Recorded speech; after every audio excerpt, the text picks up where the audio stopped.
Welcome to our deep dive today. Yeah. We're tackling racism, which is always relevant and complex. Yeah.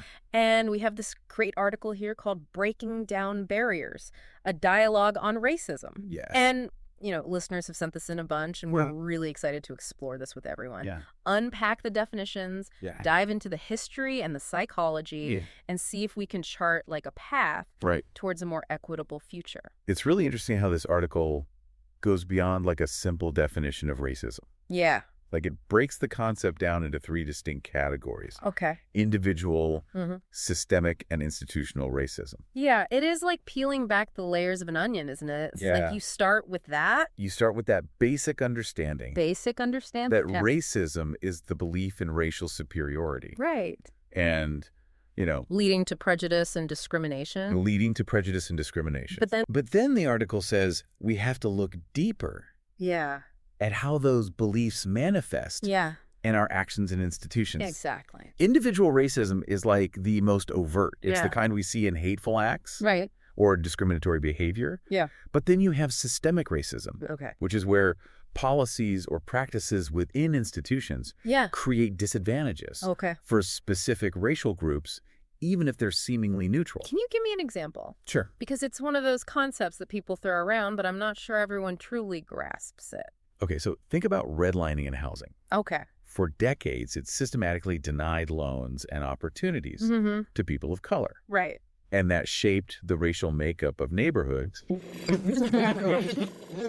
They continue today. Wow. Yeah. That's powerful. Yeah. That's a powerful illustration of how seemingly neutral policies can have such deeply ingrained consequences. Right. So where does institutional racism fit into all of this? So institutional racism is a subset of systemic racism. Okay. It zeroes in on specific practices. Okay. Within institutions, like let's say a school, where disciplinary actions disproportionately target students of a particular race. Right. Despite similar behavior from other groups. Okay, so if I'm understanding this correctly, you're saying individual acts of racism can feed into a culture? Yes. Where these systemic and institutional forms can then flourish? Precisely. Okay. It becomes a vicious cycle. Yeah. That's incredibly difficult to break. Right. And that's why understanding the historical context is so crucial. Yeah. The article digs into colonialism and the transatlantic slave trade. Right. And these aren't just events of the past. Right. They laid the groundwork for the racial disparities we see today.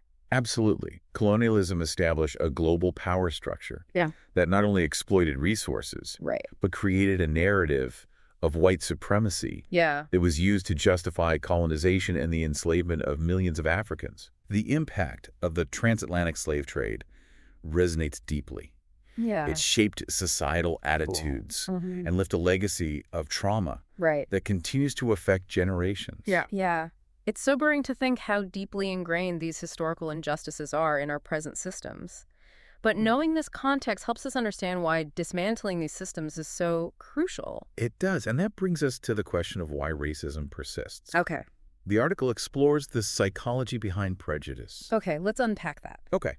We all know prejudice is about preconceived notions. Right. But how does it actually take root in our minds? Well, it often starts with societal norms and cultural narratives that shape our understanding of the world. Okay. We internalize these narratives sometimes without realizing it. Right. And they influence how we perceive others. So it's not just about outright hate. No. It's about these subtle messages we absorb from our environment that can unconsciously shape our views. Yes. Think about how certain racial groups are portrayed in movies or news coverage. Are they consistently relegated to stereotypical roles that reinforce existing biases? It makes you wonder how much of our understanding of the world is shaped by these narratives, right? Yeah, right. We may think we're forming our own opinions, but are we just echoing what we've been exposed to? That's a great point. Yeah. And that leads us to stereotyping, okay, which takes those preconceived notions and applies them broadly to an entire group of people. Right. It ignores individual differences and creates these distorted, often harmful perceptions. It's like reducing a whole symphony to a single note. Exactly. You lose all the richness and complexity of individual experience. Exactly. And the article highlights another psychological aspect. Okay. Social identity. Okay. It's natural for us to identify with different groups, but it can lead to in-group bias. Okay. We favor those in our group Right. and view those outside with suspicion, even hostility.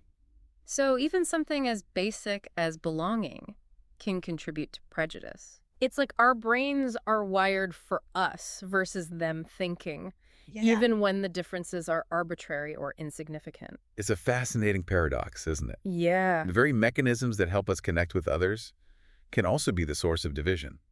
It makes you really think about the messages you've internalized, even unconsciously. Right. I mean, we all like to think of ourselves as fair and open-minded. Yes. But could these psychological factors be subtly influencing our perceptions?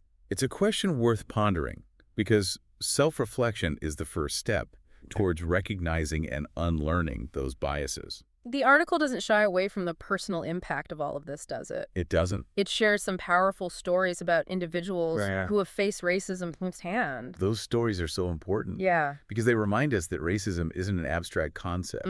It has real-world consequences. One of the stories that resonated with me was about a person who experienced racism as a child, being mocked for their name and constantly made to feel different. Right. And it made me think about how those early experiences can shape a person's self-esteem and worldview for years to come. Those early experiences can be so formative. They can create feelings of isolation, of not belonging, that can have a lasting impact. It's heartbreaking to think about. It is. But the article also shares stories of hope. It does. Like the activists who witnessed the power of dialogue in breaking down prejudices. That story stood out to me, too. Yeah. It illustrates how open and honest conversations can bridge divides and foster empathy. Yeah. When people from diverse backgrounds come together and share their stories, it can be incredibly powerful. It highlights the need for spaces where people can connect authentically. Right. Share their experiences and challenge each other's perspectives in a respectful way. And it reminds us that change is possible, that hearts and minds can be changed through dialogue and understanding. Speaking of shaping perceptions, we can't ignore the role of the media in all of this. Right. The article dives into the influence of film, television, news, and even social media. It's fascinating how the media can either reinforce or challenge harmful stereotypes, depending on how different groups are portrayed and whose voices are amplified. Let's talk about film and television first. Okay. What struck you about the article's take on representation in those mediums? What I found interesting is that the article highlights how the lack of diverse and nuanced representations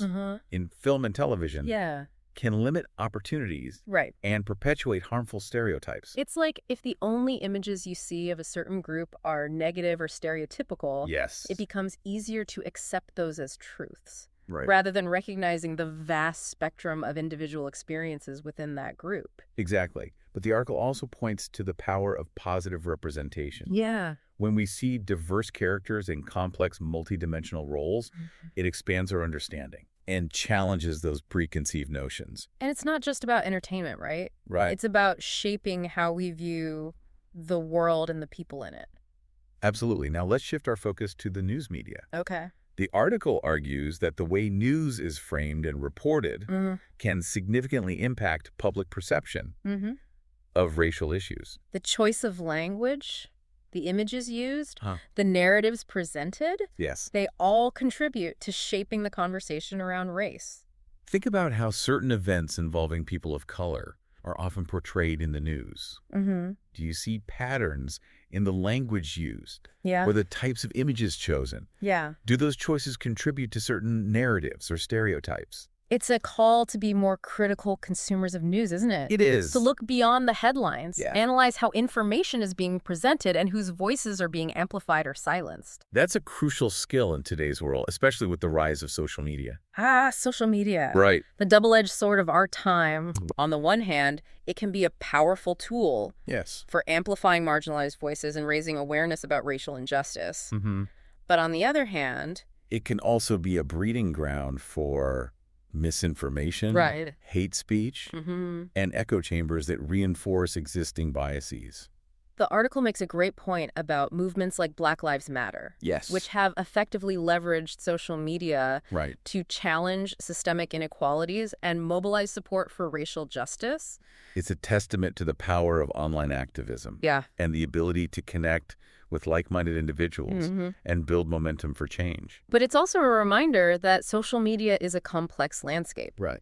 We have to be mindful of the algorithms that shape our feeds, Yes. the echo chambers we might be trapped in, Right. and the potential for misinformation to spread rapidly. It's a call to be discerning consumers of information. Yeah. To fact-check before sharing, and to actively seek out diverse perspectives. Right. Rather than just consuming content that reinforces our existing views. So it seems like the media in all its forms plays a significant role in shaping our understanding of race and racism. It does. And as consumers of media, we have a responsibility to be critical, engaged, and mindful of the messages we're absorbing. Absolutely.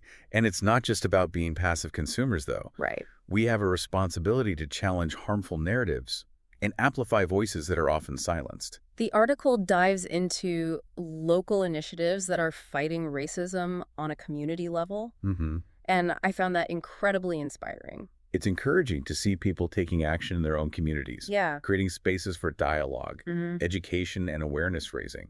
One example that stuck with me was the work of NCBI and their bystander intervention training. Right.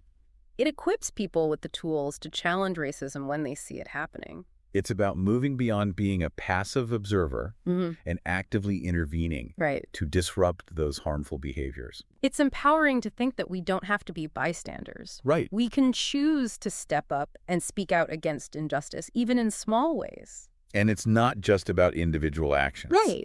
The article also highlights the importance of systemic change to address the root causes of racism. That's where things get really complex, right? Yeah. We're talking about dismantling the institutions and policies that perpetuate inequality. Exactly. We need to look at areas like healthcare, education, housing, and the criminal justice system. Yeah. Where do racial disparities exist? And how can we advocate for policies that promote equity and justice? The article specifically mentions the criminal justice system as an area ripe for reform. Yeah. What stood out to you about that discussion? The article argues that we need to move beyond a punitive approach to justice. Okay. And invest in community-based solutions that focus on rehabilitation and restorative justice. It's about addressing the systemic factors that contribute to crime, like poverty and lack of opportunity. Rather than just focusing on punishment. Precisely. And it requires acknowledging and addressing racial bias in policing, sentencing, and incarceration. So we've talked about individual actions, community initiatives, and systemic change. Yes. But I'm curious, what does the article envision as the ultimate goal? What does a racism-free society actually look like? It paints a picture of a society where diversity is truly celebrated. Where different cultures and perspectives are valued, and where everyone has the opportunity to reach their full potential regardless of their race or ethnicity. It's a beautiful vision. It is. But I imagine getting there requires a lot of work. A lot of work. Both individually and collectively. Absolutely. It's about examining our own biases, challenging racist behaviors and systems, and working towards a future where everyone feels a sense of belonging and equity. It sounds like achieving that vision requires a multifaceted approach. It does. It's not just about changing laws or policies. It's about shifting hearts and minds as well. The article seems to emphasize the importance of education as a foundational element in this transformation. We've touched on that a bit, but I'd love to hear you expand on the role of education in dismantling racism. Sure. It's about moving beyond sanitized versions of history and engaging with the complexities of race and racism in a meaningful way. So teaching about slavery and the civil rights movement isn't enough. No. We need to delve deeper into the ongoing legacy of those events and how they continue to shape our society today. Precisely. And it's about ensuring that diverse perspectives and narratives are integrated into all aspects of education, not just history classes. It's about creating a learning environment where students can critically examine issues of race and racism, challenge their own biases, and develop empathy and understanding for others. And it's not just about formal education. The article also stresses the importance of open dialogue and creating safe spaces for people to have honest conversations about race. That can be challenging, can't it? It can. These conversations can be uncomfortable, especially if we're confronting our own biases or challenging the views of people we care about. It takes courage and vulnerability to engage in these conversations authentically. Yeah. But the article argues that these dialogues are crucial for building bridges of understanding and breaking down barriers. It's about moving beyond surface-level interactions and really listening to each other's experiences and perspectives. It's about acknowledging the pain and harm that racism has caused and working together to create a more just and equitable future. The article talks about the role of allies in supporting racial justice. Yeah. What resonated with you about that discussion? I appreciate how the article emphasizes that allyship isn't a passive role. Okay. It's about taking concrete actions to challenge racism and support those who are marginalized. It's about moving beyond performative allyship and actually doing the work to dismantle systems of oppression. Exactly. And the article outlines 3 key actions allies can take. Okay. Speaking up and educating themselves. Let's break those down. Yeah. What does it mean to truly listen in the context of racial justice? It's about creating space for people from marginalized communities to share their stories and experiences without judgment or interruption. Okay. It's about truly hearing and understanding their perspectives, even if they challenge our own worldview. It's about centering their voices and experiences rather than trying to dominate the conversation or explain away their pain. Exactly. And speaking up means using your voice to challenge racism wherever you encounter it. Okay. Whether it's a microaggression in the workplace or a blatant act of discrimination in your community. I imagine that can be difficult, especially if it involves confronting people, or challenging power structures. It can be uncomfortable, but silence is complicity. Right. By speaking up, we send a message that racism is not acceptable and that we stand in solidarity with those who are targeted. And finally, educating ourselves is about recognizing that learning about racial justice is a lifelong journey. It is. It's about being willing to engage with difficult topics, challenge our own biases, and constantly strive to deepen our understanding. It's about reading books, listening to podcasts, attending workshops, and having those uncomfortable conversations. Yeah. It's about seeking out diverse perspectives and being open to learning from others. It sounds like allyship is about humility, recognizing that we don't have all the answers. And that there's always more to learn. Absolutely. And it's about understanding that we're all on this journey together. We all have a role to play in creating a more just and equitable world. It's a powerful message of hope and collective action. It is. But the article doesn't shy away from the challenges ahead, does it? It acknowledges that dismantling racism is a long and complex process. Yeah. There will be setbacks and resistance along the way. But it also emphasizes that change is possible if we remain committed to the work and continue to challenge ourselves and each other. It's a call to action, a reminder that we can't be complacent. Right. We have to keep pushing, keep learning, keep striving for a better future. So as we wrap up our deep dive into this thought-provoking article, what final message would you leave our listener with? I would encourage them to reflect on everything we've discussed and ask themselves, what resonated with you? What challenged your thinking? Yeah. And, most importantly, what actions will you take to contribute to a more just and equitable world? It's a journey, not a destination. And there's no one-size-fits-all approach. Yeah. What might feel like a small step for one person could be a huge leap for another. I appreciate that reminder because it's easy to get overwhelmed by the scale of the problem and feel like our individual actions don't make a difference. But think about those community initiatives we discussed. They often start with one person, one idea, one conversation. Yeah. And then they ripple outward, creating a network of change makers. It's like the butterfly effect, right? Exactly. Even small actions can have far-reaching consequences. Precisely. And the article encourages us to think about the specific areas where we can make an impact. Okay. What are our skills, our passions, our resources? Right. How can we leverage those to contribute to the fight for racial justice? For some, it might be about volunteering with organizations that are working to dismantle systemic racism. Right. For others, it might be about having difficult conversations with family and friends about their biases. It could also be about supporting businesses owned by people of color. Yeah. Donating to organizations fighting for racial equity, or simply being more mindful of our language and behaviors. And let's not forget the importance of continuous learning. Yes. We can't be effective allies if we're not constantly expanding our knowledge and understanding of racism and its impact. The article mentions a few resources for further learning, like books, documentaries, and podcasts. What comes to mind for you? when you think about valuable resources on this topic? Oh, there's so many incredible voices out there sharing their stories and insights. Yeah. One book that really impacted me was Between the World and Me. Oh, yeah.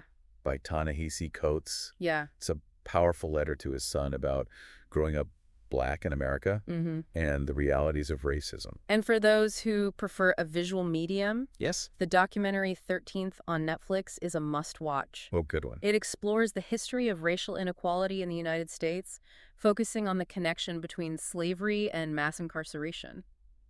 Both of those resources are great examples of how storytelling can be such a powerful tool for raising awareness and fostering empathy. It's about connecting with the human stories behind the statistics and data. Yeah. Understanding the lived experiences of those who have been impacted by racism. And it's about recognizing that the fight for racial justice isn't just about changing laws or policies. It's about changing hearts and minds. It's about creating a society where everyone feels seen, heard, and valued, regardless of their race or ethnicity. Absolutely. So as we wrap up this deep dive, I want to thank you for guiding us through this complex and important topic. It's been my pleasure. What final message would you leave our listener with? I would say keep learning, keep questioning, keep pushing for a better future. Yeah. The journey towards racial justice is ongoing, and every step we take brings us closer to a more equitable world. Thank you for joining us for this deep dive. I hope you learned something new and that you'll continue to engage with this important topic. Absolutely. And we'll see you next time. See you later.